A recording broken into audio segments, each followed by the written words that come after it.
আচ্ছা আচ্ছা, ধন্যবাদ। আমরা যারা যুক্ত হয়েছি, তো এই ক্ষেত্রে আমরা হচ্ছে যে আমাদের আজকে আমাদের আলোচনার টপিক ছিল যে হচ্ছে বাংলাদেশের অভ্যুদয়ের ইতিহাস। আমরা এটা শুরু করব। এটা শুরু করার ক্ষেত্রে আমরা শুরুতে আমাদের যে 10টা চ্যাপ্টার টোটাল, এই 10টা চ্যাপ্টার নিয়ে আলোচনা করব। কিন্তু আমাদের প্রথম চ্যাপ্টারটা হচ্ছে যে একটু এই 10টা চ্যাপ্টারের মধ্যে প্রথম চ্যাপ্টার 2 থেকে 10 পর্যন্ত এগুলো হচ্ছে যে বলা যায় যে এগুলো হচ্ছে যে আমাদের মুক্তিযুদ্ধ, অর্থাৎ 1905 সাল থেকে 1971 সাল বা 71 সালের পরেও কিছু অংশ আছে, অর্থাৎ বলা যায় সর্বোচ্চ 75 সাল পর্যন্ত আমাদের বাঙালি জাতির এই ধারাবাহিক যে কার্যক্রমগুলো হয়েছিল এগুলা নিয়ে আমাদের আলোচনা। তো এক্ষেত্রে হচ্ছে যে আমরা যেহেতু আমাদের চ্যাপ্টার 2 থেকে 10 পর্যন্ত হচ্ছে যে আমাদের 1905 সাল থেকে 1975 সাল পর্যন্ত আলোচনা, এক্ষেত্রে হচ্ছে যে আমরা একটু এই যদি আমরা এই কোয়েশ্চেন গুলো সলভ করতে যাই আমাদের একটু বেসিকের প্রয়োজন। এই জন্য আমি একটু আগে তোমাদেরকে শুরুতে একটু বেসিক দিব। আচ্ছা, ওকে। আচ্ছা, এই ক্ষেত্রে হচ্ছে যে আমাদের একটু আমরা বেসিকে যাই। আচ্ছা, মির ভাই, আমরা আমি এসেছি, আমাকে ওয়েলকাম করুন। হ্যাঁ, ওয়েলকাম। আমাদের সাব্বির, আমাদের লেকচারটা হচ্ছে যে ইউটিউবে যাবে, সরাসরি ইউটিউবে যাবে, পাবলিক অবস্থায় যাবে। সো আমরা যারা আছি একটু বাইরে থেকে যাতে সাউন্ড না আসে, দেখি কতটুকু আলোচনা করা যায়। আচ্ছা, এই ক্ষেত্রে ওকে। হচ্ছে যে এই ক্ষেত্রে হচ্ছে যে আমি প্রথম 1905 সাল থেকে শুরু করব। 1905 সালে বঙ্গভঙ্গ হয়েছিল, আর বঙ্গভঙ্গ হওয়ার জন্য, আর আমি তাৎক্ষণিক তবু একটু বলি, আমাদের লেকচারটা যেহেতু ইউটিউবে যাচ্ছে, আমরা কোনো অফিসিয়াল ভাবে কোনো লেকচার দিচ্ছি না। এটা হচ্ছে যে আমরা একটু বন্ধুরা মিলে গ্রুপে স্টাডি করতেছি। এক্ষেত্রে আমাদের হয়তো সব ইনফরমেশন 100% কারেক্ট নাও হতে পারে, আমরা জাস্ট চেষ্টা করব এতটুকুই। আচ্ছা, এখানে বঙ্গভঙ্গতে হচ্ছে যে 1905 সালে হচ্ছে যে বঙ্গভঙ্গ হয়েছিল। আর বঙ্গভঙ্গ হওয়ার মানে কেন হয়েছিল, বঙ্গভঙ্গ মানে হচ্ছে বাংলাকে দুইটা ভাগে বিভক্ত হওয়ার একটা উদ্দেশ্য, বা হয়েছিল, উদ্দেশ্য ছিল না, এটা হয়েছিল 1905 সালে বঙ্গভঙ্গ হয়েছিল। এবং এই 1911 সালে বঙ্গভঙ্গ রদ হয়েছিল, অর্থাৎ এই বঙ্গভঙ্গটা আবার মানে যে ভঙ্গ থেকে আবার হচ্ছে যে এই প্যাটার্নটা চেঞ্জ হয়ে আবার আগের মতো বাংলাটা হয়েছিল। আচ্ছা, এক্ষেত্রে হচ্ছে যে এই বঙ্গভঙ্গ হওয়ার কারণ ছিল যে অর্থ সামাজিক কারণ ছাড়াও মূলত শাসন কার্যের সুবিধার্থে লর্ড কার্জন পূর্বাঞ্চল আসাম নিয়ে পূর্ব বাংলা ও আসাম প্রদেশ গঠনের পরিকল্পনা করেন। 1905 সালে ফেব্রুয়ারি মাসে তা প্রেরণ করেন ভারতের সচিবের নিকট। 1905 সালের 10 জুলাই তা প্রকাশিত হয়। অর্থাৎ এই বঙ্গভঙ্গ হওয়ার একটা কারণ ছিল যে অর্থনৈতিক কারণ ছাড়াও বা সামাজিক কারণ ছাড়াও হচ্ছে যে লর্ড কার্জন এছাড়াও মূলত শাসন কার্যের সুবিধার্থে, অর্থাৎ শাসন কার্য বলতে হচ্ছে যে যেহেতু 1905 সাল, ওই সময় আমাদেরকে ইংরেজরা বা ভারতীয় উপমহাদেশকে ইংরেজরা তাৎক্ষণিক শাসন করতেছিল। এই ক্ষেত্রে তাদের সুবিধার্থে তারা চাইছিল যে পূর্বাঞ্চল, অর্থাৎ এই ব্রিটিশরা বলা যায় বা ইংরেজরা পূর্বাঞ্চল ও আসাম নিয়ে পূর্ব বাংলা ও আসাম প্রদেশ গঠনের পরিকল্পনা করে।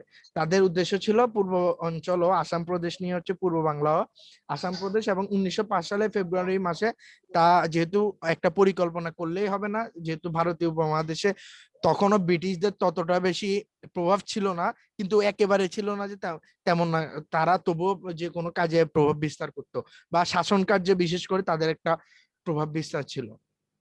তো এই ক্ষেত্রে হচ্ছে যে তারা 1905 সালে ফেব্রুয়ারি মাসে তা ভারতের সচিবের নিকট পাঠায়, এবং 10 জুলাই তা হচ্ছে যে প্রকাশিত হয় বা সাধারণ মানুষগণ জানে।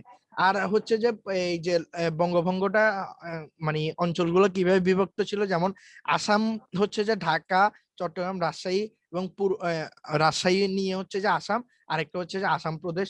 অর্থাৎ আসাম হচ্ছে যে এই তিনটা অঞ্চল নিয়ে পূর্ব বাংলা অর্থাৎ আসাম প্রদেশ গঠিত। আর এটার আয়তন ছিল যে 1,06,504 বর্গ মাইল। ফলে পূর্ব অঞ্চল ও পশ্চিম অঞ্চলের মধ্যে দ্বন্দ্ব সৃষ্টি হয়। অর্থাৎ হচ্ছে যে যদি আসাম প্রদেশটা আলাদা হয়ে যায়, অর্থাৎ ঢাকা, চট্টগ্রাম, রাজশাহী এই অঞ্চলগুলো যদি আলাদা হয়ে যায়, তাহলে কিন্তু এতদিন যে দুই বাংলার মানুষরা বা ভারতীয় উপমহাদেশের বাঙালি ভাষাভাষী মানুষরা যেরকম একটা তাদের মধ্যে একটা বন্ধুত্বপূর্ণ সম্পর্ক ছিল, যে যদি কোনো কারণে আলাদা হয়ে যায় বা যেটা আলাদা হওয়ার মতো একটা এই একটা সিস্টেম তৈরি হচ্ছে, এই ক্ষেত্রে হচ্ছে যে তাহলে কিন্তু এই যে দেখা যাচ্ছে যে দুই বাংলার মধ্যে একটা কি ফাটল সৃষ্টি হয়। এবং এই ফাটল সম্পর্কে ওই সময়কার নবাব বা বাংলা বর্তমানে বা যিনি বাংলাদেশের অবস্থান করছিলেন নবাব সলিমুল্লাহ, তিনি ঢাকা। যে আমি আমি দ্বন্দ্বটা নিয়ে একটু কিছু বলতে চাই। হ্যাঁ, বলো বলো। মানে এই যে পূর্বাঞ্চল ও পশ্চিমাঞ্চলের মধ্যে দ্বন্দ্ব সৃষ্টি হওয়ার মূল কারণটা হচ্ছে যে কি আপনার অর্থনৈতিক কারণ। মানে পূর্ববঙ্গের মধ্যে এ, অনেক মিল কারখানা, অনেক ফ্যাক্টরি হচ্ছে, হ্যাঁ, কিন্তু পশ্চিমাঞ্চলে কিছু হচ্ছে না, হ্যাঁ। তো এখন এই যে অর্থনৈতিক কিছুটা কারণ, হ্যাঁ, এই যে ওই এলাকার মানুষেরা শিক্ষিত হচ্ছে, এই এলাকার মানুষেরা নিরক্ষর হয়ে যাচ্ছে, হ্যাঁ। এর কারণেই আপনার এই যে বঙ্গভঙ্গ ওটার রদ হয়েছিল, মানে এই যে দ্বন্দ্বটা হয়েছিল আর কি। রদ নাকি বঙ্গভঙ্গ? রদ মানে মানে বঙ্গভঙ্গ দ্বন্দ্ব, ওই যে এখানে বললেন না, পলে পূর্বাঞ্চল ও পশ্চিমাঞ্চলের মধ্যে দ্বন্দ্ব সৃষ্টি হয়। হ্যাঁ হ্যাঁ হ্যাঁ। আচ্ছা, এটাই মানে এই যে এর এর মূল কারণটা ছিল মানে অর্থনৈতিক কারণটা বেশি প্রায়োরিটি ছিল। হ্যাঁ, প্রায়োরিটি ছিল তাৎক্ষণিক অর্থনৈতিক কারণ ছিল, পাশাপাশি অনেকগুলো কারণ, রাজনৈতিক কারণ ছিল, সামাজিক ভাবেও কিছু কারণ ছিল, এবং বলা যায় কালচারাল দৃষ্টি কোণ থেকে অনেকগুলো কারণ নিয়ে, সাংস্কৃতিক কারণ। সাংস্কৃতিক সবকিছু মিলিয়ে হচ্ছে যে এরকম একটা কারণ ছিল। আচ্ছা, থেকে বেশি প্রভাবিত হয় আর কি, এটার ফলে মানে বেশি হয় আর কি আন্দোলনটা। আচ্ছা, নওয়াব সলিমুল্লাহ বলেন যে মানে ওনার একটা উক্তি, ইম্পর্টেন্ট একটা উক্তি, যে উনি বলছে যে হিন্দুগণ কালক্রমে, আরেকটা কথা হচ্ছে যে এই পূর্ব বাংলা বা আসাম প্রদেশ, এটা কিন্তু মূলত মুসলমান এই শাসিত বা মুসলমানদের নিয়ে সংখ্যাগরিষ্ঠ নিয়েই এরকম গঠনের একটা সুযোগ ছিল।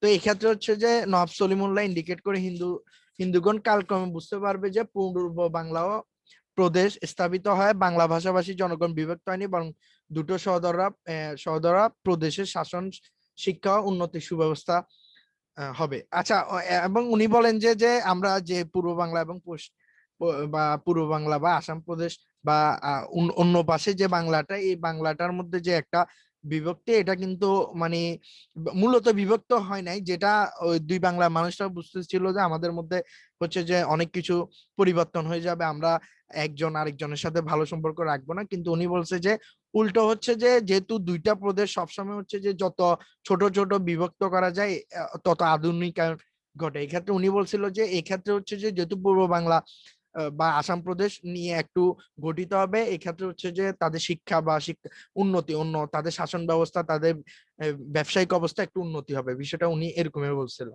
এবং বাঙালি জাতি আরেকটু শক্তিশালী হয়ে উঠবে, এটাই বলছিল। আচ্ছা, মোটামুটি বঙ্গভঙ্গ নিয়ে এটাই। এরপর হচ্ছে মুসলিম লীগ প্রতিষ্ঠা। মুসলিম লীগ প্রতিষ্ঠা হওয়ার মূল, যেরকম একটু আগে এই যে মেহেদিবা বলছিল যে বঙ্গভঙ্গ হওয়ার মূল বিশেষ করে বেশি কারণ ছিল যে অর্থনৈতিক কারণ। এই কারণ এরকম মুসলিম লীগ প্রতিষ্ঠা হওয়ার মূল কারণ ছিল যে হচ্ছে যে মুসলমানদেরকে বা হিন্দু জমিদারগণ বা হিন্দু যারা কংগ্রেসে ছিল, কংগ্রেসের 90% শাসক বা যারা কংগ্রেসের নেতা ছিল, তাদের মধ্যে হিন্দুরাই বেশি শাসন কার্য চালাতো। এই ক্ষেত্রে হচ্ছে যে হিন্দুরা 1885 সাল থেকে বা কংগ্রেস প্রতিষ্ঠা হওয়ার পর থেকে একটু মুসলমানদেরকে তত ভালো কোনো পজিশনে যেতে দিত না, একটু অত্যাচারও থাকতো, অর্থাৎ সব দিক থেকে একটু অত্যাচার থাকতো, ফলে একটা সময় তিক্ততা ছিল। ওই তিক্ততা থেকেই বঙ্গভঙ্গ, একটা একটা পর্যায়ে বঙ্গভঙ্গ হয়েছিল। সব মিলিয়ে এই সব তিক্ততার একটা ফলাফল হিসেবে মুসলিম লীগ 1906 সালে 30শে ডিসেম্বর মুসলিম লীগ প্রতিষ্ঠিত হয়। আর প্রতিষ্ঠা হওয়ার দিক থেকে কংগ্রেস বিরোধিতা করেছিল, অবশ্য কংগ্রেস বিরোধিতা করবে, যেহেতু কংগ্রেসের এতদিন মুসলিম লীগের যারা নেতাকর্মী ছিল তারা কংগ্রেসের সাথেই ছিল বা কংগ্রেসের কংগ্রেসের কি অনুচর বা কংগ্রেসকে ফলো করতে বাধ্য হতো। এখন যেহেতু নতুন একটা দল গঠিত হয়েছে, এক্ষেত্রে কংগ্রেসের জন্য একটা বিপদ সংকেত বা কংগ্রেসের সব দিকে কংগ্রেস আর কর্তৃত্ব খাটাইতে পারবে না, এক্ষেত্রে নতুন একটা গণতন্ত্র বা নতুন একটা মতামতের সুযোগ থাকবে, এই জন্য কংগ্রেস বিরোধিতা করে। আর এটা নেতৃবৃন্দ উপলব্ধি করেন, অর্থাৎ মুসলিম লীগের যারা নেতৃবৃন্দ ছিলেন, তৎকালীন নেতৃবৃন্দদের মধ্যে যেমন মুসলিম লীগে হোসেন শহীদ সোহরাওয়ার্দী ছিল, এরপরে মোল্লা নাজিম উদ্দিন, এরপরে ছিল, আমরা সামনে আলোচনা করতে গেলে ওনাদের নামগুলো আছে। আব্দুল হামিদ খান ভাসানী ছিলেন। হ্যাঁ, আব্দুল হামিদ খান ভাসানী ছিলেন। এরপরে হচ্ছে যে নবাব আরেকজন নবাব ছিলেন, নাম সলিমুল্লাহ তো ছিলেনই, তাছাড়া আরো কিছু নবাব ছিল, আমরা নিচে দেখবো। বলছে যে তারা একটা কথা বলেন যে সামাজিক মিত্রতা, অর্থাৎ সামাজিক ভাবে তাদের সাথে বন্ধুত্ব, অর্থাৎ কংগ্রেসের সাথে একটা বন্ধুত্বপূর্ণ সম্পর্ক হলেও রাজনৈতিক ভাবে আমরা কখনোই আর এখন থেকে আর কংগ্রেসের সাথে এক হব না। আমরা আর কংগ্রেস দুইজনে একটা ভিন্ন, তাদের মতাদর্শ থেকে শুরু করে তাদের সবকিছু ভিন্ন হবে। আচ্ছা যাই হোক, তাহলে মুসলিম লীগ প্রতিষ্ঠা মোটামুটি একটা মূল কারণ বা একটা কারণ আমরা জানলাম। এরপরে হচ্ছে যে এরপরে হয়েছিল যে স্বদেশী আন্দোলন, যেটা হচ্ছে যে 1908 সালে।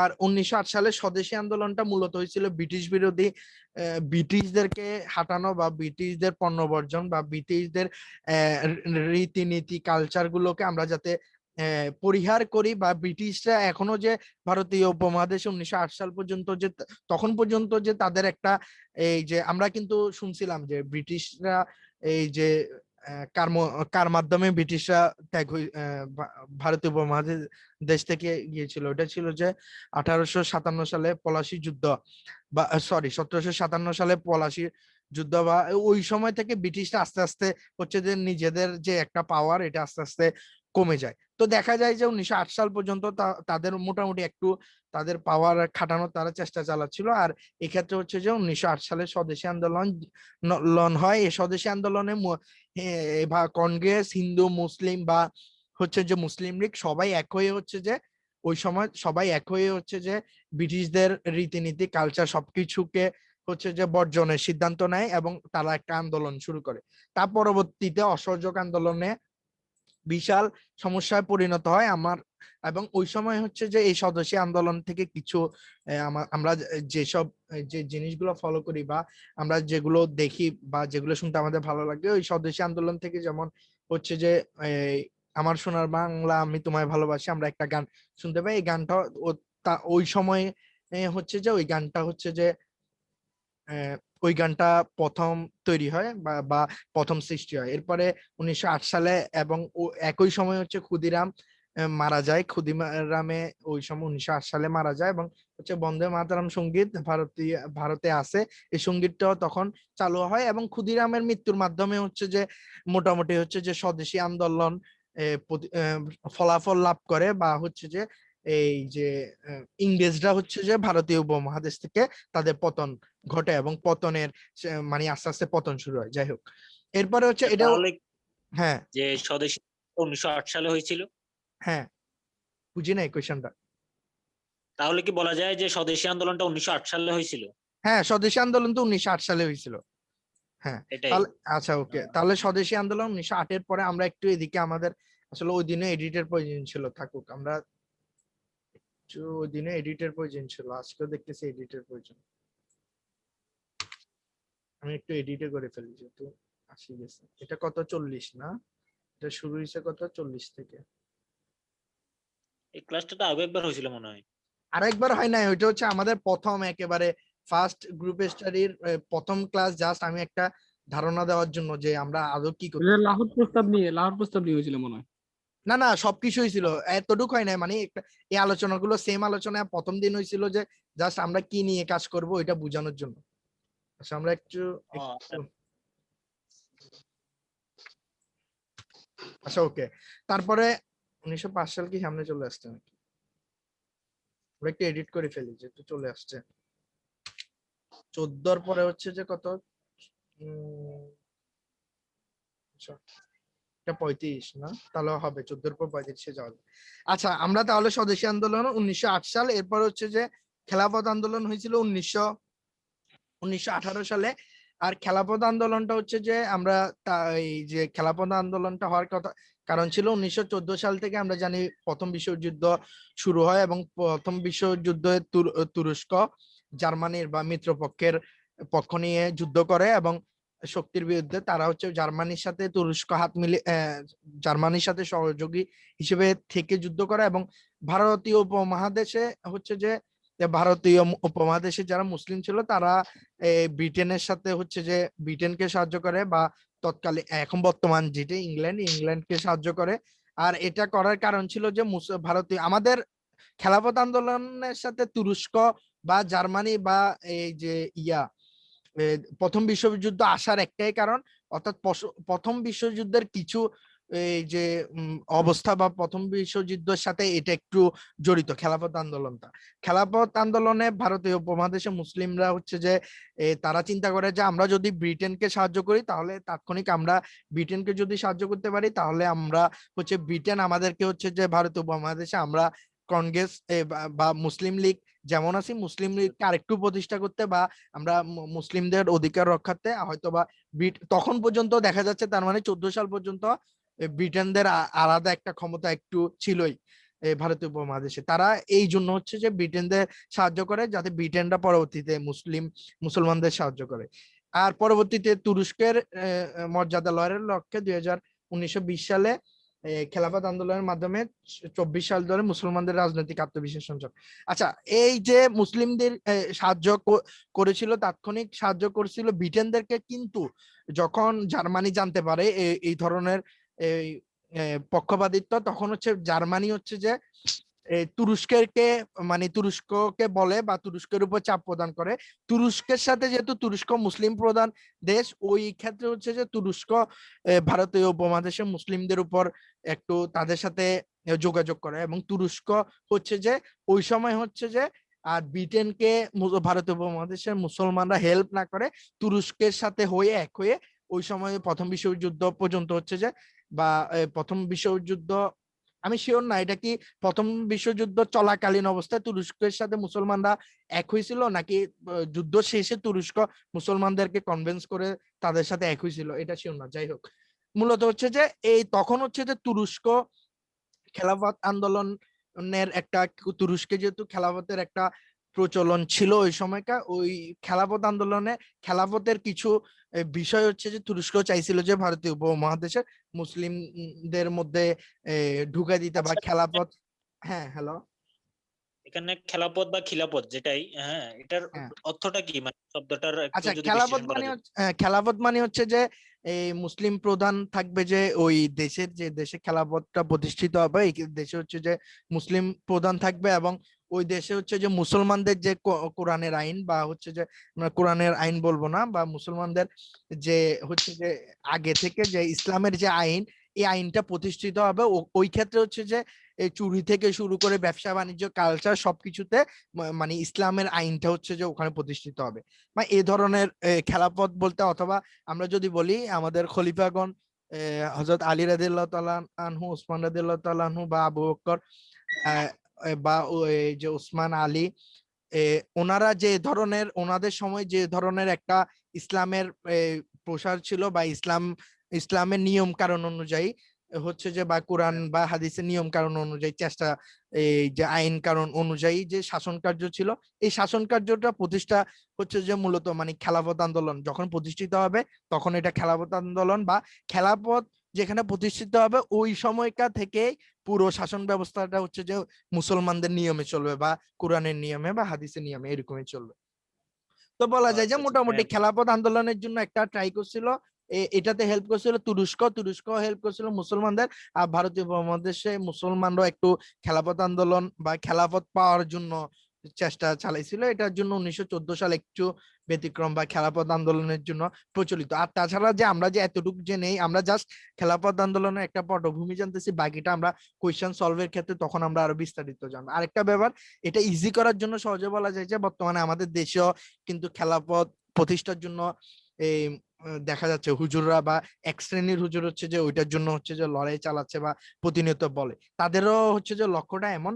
জাস্ট আমি বোঝানোর জন্য এটা বললাম। আচ্ছা, যে 14 সালের পরে হচ্ছে যে 1935 সাল বা 14 সালের পর থেকে 35 সাল পর্যন্ত তো ওরকম কোনো প্রেক্ষাপট নাই যেটা হচ্ছে যে বেশি আমাদের জানতে হবে, থাকবে ছোট খাটো থাকবে, আমরা পরবর্তীতে হয়তো অ্যাড করব।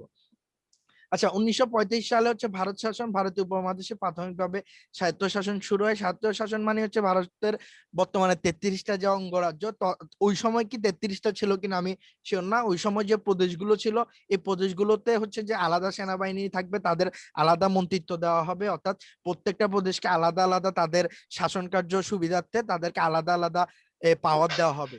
এক্ষেত্রে অবশ্যই কেন্দ্রীয় ক্ষমতা থাকবে, যিনি ভারতের কেন্দ্রীয়ভাবে যারা থাকবে, শাসন কার্য যারা পরিচালনা করবে। কেন্দ্রীয় থেকে হচ্ছে যে প্রদেশগুলোতে হচ্ছে যে কেন্দ্রীয় সাথে প্রদেশগুলোর সাথে সম্পর্ক থাকবে, এবং প্রদেশে আলাদা আলাদা নেতৃবৃন্দ থাকবে। তারা হচ্ছে যে ওই অঞ্চলগুলোতে আলাদা তাদের নিয়ম কানুন অনুযায়ী তারা যেভাবে চাইবে ওভাবে শাসন কার্য পরিচালনা করতে পারবে। 100% যে তাদের মতো হবে তেমন না, কিছু জিনিস চাইলে তারা পরিবর্তন করতে পারবে। ভারতে যেমনটা আমরা দেখি আলাদা আলাদা রাজ্য অঙ্গরাজ্যগুলোতে কিন্তু আলাদা আলাদা সিস্টেম আছে। যাই হোক, আর ভারত শাসন ওয়ার্ডটা আসার একটাই কারণ, 1935 সালে হচ্ছে যে ভারতীয় উপমহাদেশে হচ্ছে যে প্রথম হচ্ছে যে স্বায়ত্তশাসন শুরু হয়। আর স্বায়ত্তশাসন মানে হচ্ছে যে ওই শাসন কার্য বা এই যে শাসন কার্যটা আলাদা আলাদা অঞ্চল ভেদে আলাদা আলাদা পাওয়ারটা দিয়ে দেওয়া হবে। আচ্ছা, এরপরে আমরা একটু 40 সালে আসি। 35 সালের পরে হচ্ছে 40 সাল। 40 সালে হচ্ছে যে দ্বিজাতি তত্ত্ব আমরা জানি। কংগ্রেস এর বিরোধিতা ও অন্যান্য তিক্ততার ফলে 1940 সালে, অর্থাৎ কংগ্রেসের মধ্যে এই প্রধান মোহাম্মদ আলী জিন্নাহ তাৎক্ষণিক ওই সময়কার উনিও কংগ্রেসের মধ্যে পাওয়ার খাটাতে পারতো, বা আমরা যে একটা ভেটো বলি, ভেটো বলতে হচ্ছে যে ভেটো মানে হচ্ছে যে এই পৃথিবীতে পাঁচটা বা ইউনাইটেড নেশন জাতিসংঘের হচ্ছে 5টা দেশে ভেটো দানের ক্ষমতা আছে। আমি দেখি কেউ যদি জানো একটু 5টা দেশের নাম বলবা। এনিওয়ান ট্রাই করতে পারো, 5টা দেশ না পারলেও। ভেটো ভেটো ক্ষমতা মানে হচ্ছে যে, যেমন আমি একটু একটু ট্রাই করি, ফ্রান্স, এরপর হচ্ছে ইউএসএ, এরপরে হচ্ছে যে জার্মানি, ফ্রান্স, জার্মানি, ইউএসএ, আর কি, আর দুইটা কি, আচ্ছা, আমি একটু করে চীন মানে চীন মাথায় ধরতেছে না কি একটু কি মানে একটু কি? চারটা, আমি সুযোগ দিচ্ছি, চারটা। চীন, চারটা হলো, আরেকটা কি আমি জানি না। কানাডা। হ্যাঁ, ভেটো না না, মিনিং কানাডা না।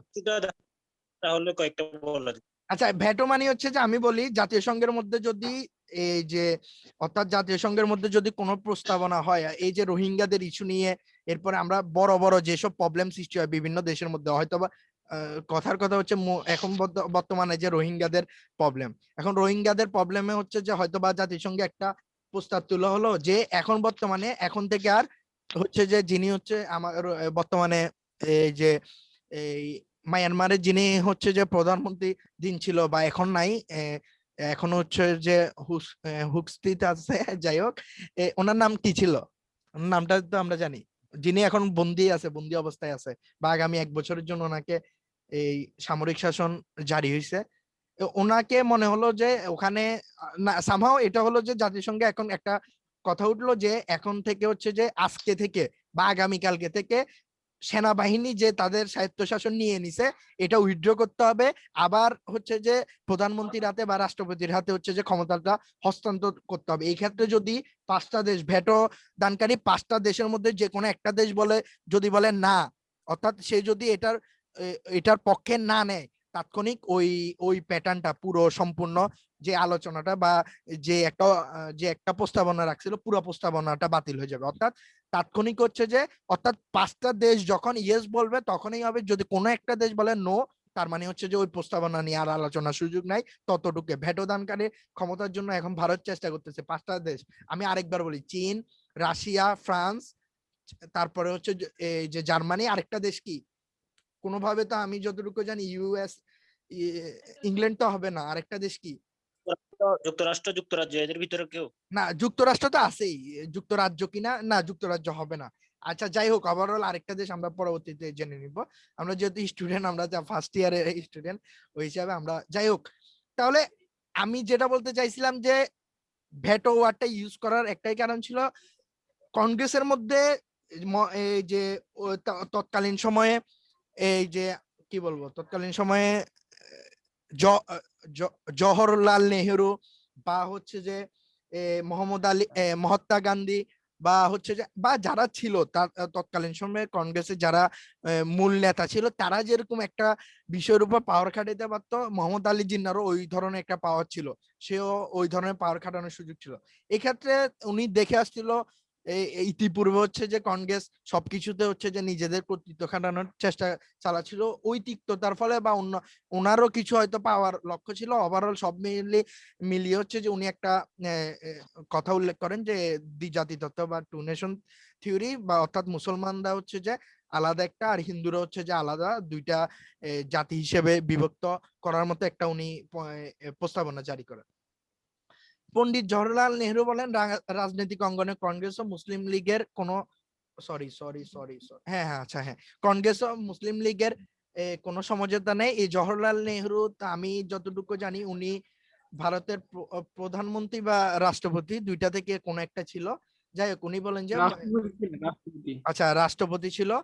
আর এক্ষেত্রে উনি বলছিলেন যে মুসলমানদের অর্থাৎ মুসলিম লীগের সাথে সমঝোতা নেই। এই ওয়ার্ডটা ধারাও আমরা বুঝতে পারি যে মুসলিম লীগের সাথে কংগ্রেসের কতটুকু মানে বিরোধিতা ছিল যে এই ধরনের কথা বলার সুযোগ থাকে। আমরা যে আলোচনার প্রেক্ষিতে কোনোভাবে যাতে এমন না হয় যে আমরা কংগ্রেসের পক্ষেও না, আমরা মুসলিম লীগের পক্ষেও না, আমরা জাস্ট ইতিহাসটা জানার চেষ্টা করতেছি, ইতিহাসে কি হয়েছিল, ভালো খারাপ যেটাই হতে পারে। এরপর হচ্ছে জানতে চাচ্ছি, হয়তো ছিলাম না সেই হিসাবে এটা মিসিং গেছে, কংগ্রেসটা নিয়ে যদি আরেকটু সংক্ষেপে আলোচনা করি। আচ্ছা, কংগ্রেসটা হচ্ছে যে 1985-তে মনে হয়, আমি 1885 সালে কংগ্রেস আমার যতটুকু মনে পড়ে এই সময়কার প্রতিষ্ঠিত হয়, এবং কংগ্রেসের যিনি প্রধান ছিল মহাত্মা গান্ধী ছিল, এবং এই যে পণ্ডিত জওহরলাল নেহেরু ছিল, এরপর আরো কিছু নাম আমার তাৎক্ষণিক মনে আসতেছে না। ওনারা কংগ্রেসে হচ্ছে যে মূলত 90% বলা যায় যে হিন্দুরা ছিল যে কংগ্রেসের নেতা। তো এক্ষেত্রে হিন্দুরা যেহেতু নেতা ছিল, এক্ষেত্রে মুসলমানদেরও কিছু নেতৃবৃন্দ কংগ্রেসের সাথে বা মানে কংগ্রেসের সাথে থাকা যেহেতু মানে ওইটা তৎকালীন ভারতের একটা দল ছিল আর কি, মানে দল ছিল, রাজনৈতিক এক দল কথা ছিল। আর কোন দল যেহেতু ছিল না, রাজনৈতিক ভাবে তারা হচ্ছে যে অন্য অন্য যেমন অন্য অন্য যারা ছিল মুসলিম লীগেরও বর্তমানে যারা আছে তারাও ছিল কংগ্রেসের সাথে কাজ করতো, তারা মিলে ওভারঅল কাজগুলো করতো। আর কংগ্রেস যেহেতু ওটা বলা যায় যে হিন্দু সংখ্যাগরিষ্ঠ ছিল, এক্ষেত্রে হিন্দুদেরকে সব দিকে একটু সুবিধা দেওয়া হতো বা মুসলমানদেরকে একটু বেশি সুবিধা দেওয়া হতো না।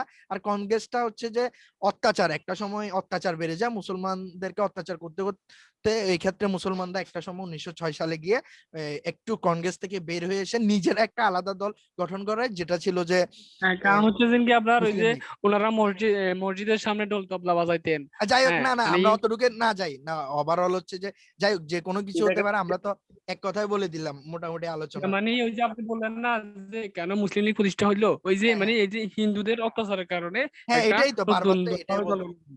যাই হোক, হ্যাঁ, তাহলে হচ্ছে যে আমরা দ্বিজাতি তত্ত্ব সম্পর্কে একটু ধারণা পেলাম। আমরা আরেকটা কথা বলি, আমাদের 6 মিনিট পর হচ্ছে যে এই এই আমাদের প্রথম সেশনটা কেটে যাবে, আমরা সাথে সাথে জয়েন করব সেম লিংকে। 6 মিনিট পর কেটে যাবে, কেটে গেলে সেম লিংকের সাথে সাথে জয়েন করব।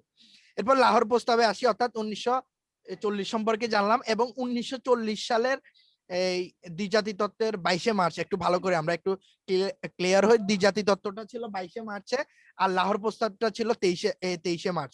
তার মানে লাহোর প্রস্তাবটা শুরু হয় 23শে মার্চ থেকে। আচ্ছা, 1940 সালের 23শে মার্চ জিন্নাহর সভাপতিত্বে ভারতের মুসলিম লীগের 27তম অধিবেশনে উপস্থাপক শেরেবাংলা একে ফজলুল হক ভারতের উত্তর পশ্চিম এবং পূর্বাঞ্চলের মুসলিম সংখ্যাগরিষ্ঠ অঞ্চল সমূহকে কমপক্ষে দুটি রাষ্ট্র গঠনের প্রত্যাশা করেন। আচ্ছা, জিন্নাহ সাহেব দিল্লি কনভেনশনে একটি রাষ্ট্রের কথা উল্লেখ করেন যার মধ্যে দিয়ে স্বাধীন বাংলা বীজ নিতে হয়। আচ্ছা, এখানে বলছে যে লাহোর প্রস্তাবটার একটা পটভূমি, আমি একটু নিচে নিয়ে চলে আসি। আচ্ছা এখানে সরি আচ্ছা, এখানে বলছিল যে 1940 সালের 23শে মার্চ জিন্নাহর সভাপতিত্বে মুসলিম লীগের 27তম কাউন্সিল অধিবেশনে, অর্থাৎ 27তম কাউন্সিল অধিবেশন মানে মুসলিম লীগ প্রতিষ্ঠা হওয়ার 27তম বছরে, বা 27তম বছর বলবো না, 27তম কাউন্সিল, কারণ অনেক সময় কাউন্সিল অধিবেশন এক এক এক প্রত্যেকটা বছরে করা সম্ভব হয় না, দুইটা বছরে সেম বিভিন্ন পর্যায়ের কারণে। 27তম কাউন্সিল অধিবেশনে হচ্ছে যে একে ফজলুল হক ভারতের উত্তর পশ্চিম এবং পূর্বাঞ্চলের মুসলিম সংখ্যাগরিষ্ঠ অঞ্চল সমূহকে কমপক্ষে দুটি রাষ্ট্র গঠনের প্রত্যাশা করে।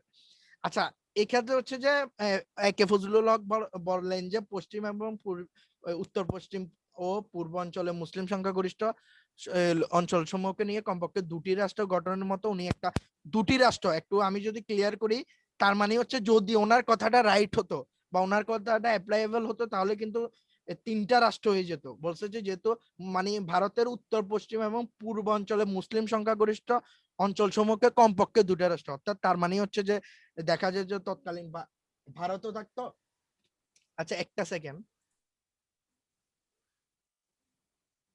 আদিত্য ভারত মুসলিম 27 নং অঞ্চল দূষণ ব্যবস্থাকে ভারতের উত্তর পশ্চিম ও পূর্বাঞ্চল মুসলিম সংখ্যাগরিষ্ঠ অঞ্চল সমূহকে কমপক্ষে দুটি রাষ্ট্র গঠনের প্রতিষ্ঠা করা হয়েছিল। জিন্নাহ সাহেব দিল্লির কনভেনশনের একটি রাষ্ট্রের কথা উল্লেখ করেন, যার মধ্যে দিয়ে স্বাধীন বাংলা বীজ নিহিত হয়েছিল। স্বাধীন বাংলা বীজ নিহিত ছিল তার আচ্ছা প্রস্তাবনায় এখন স্বাধীন বাংলা এখন কোয়েশ্চেন হতে পারে যে এখানে একটা ওয়ার্ড ইউজ করে, আমি আরেকটু ক্লিয়ার যদি করি, 1940 সালে 23শে মার্চ হচ্ছে যে একটা যে সম্মেলন হয়েছিল বা ওনাদের অধিবেশন হচ্ছে, একে ফজলুল হক উনি একটা চিন্তা ভাবনা করছিল, ওই অনুযায়ী উনি একটা প্রস্তাবনা বা ওনাদেরকে জানাইছি যে এরকম একটা কিছু একটা করলে হয়তোবা ভালো হবে।